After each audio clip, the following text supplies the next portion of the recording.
বসে আছো কেন? অফিসে যাবে না? লেট হয়ে যাচ্ছে। ভাবছি আজ অফিসে যাব না।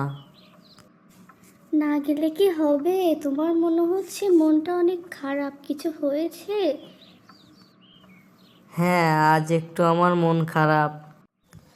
আমি সারাদিন কত কষ্ট করি, টাইম মতো অফিসে যাই, অফিসের প্রত্যেকটা কাজ আমি টাইম মতো জমা দিই, কিন্তু আমি থাকতে আমার অফিস কলিগকে প্রমোশন দিয়েছে। আজ আমার মনটা এই জন্য অনেক খারাপ। অফিসে না গেলে তো তোমার চাকরি চলে যাবে, আবার নতুন চাকরি পেতে তো অনেক ঝামেলা হয়ে যাবে।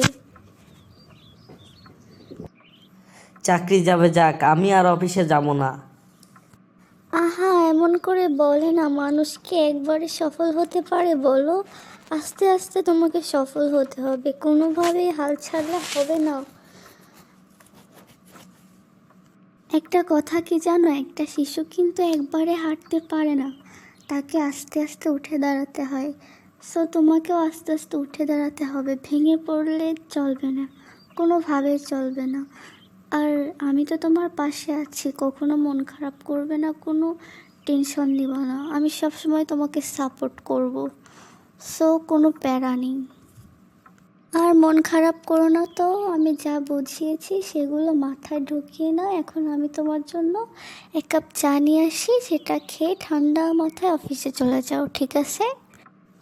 আচ্ছা যাও, তুমি চা করে নিয়ে আসো, চাটা খেয়ে আমি অফিসে যাই তাহলে।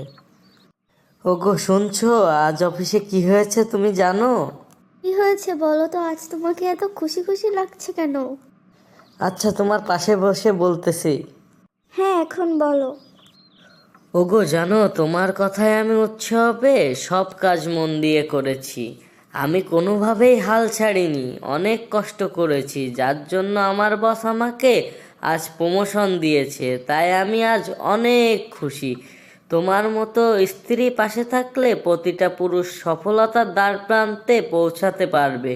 আমি তোমাকে পেয়ে নিজেকে অনেক ভাগ্যবান মনে করি। তুমি এভাবেই আমার পাশে থেকো প্রিয়।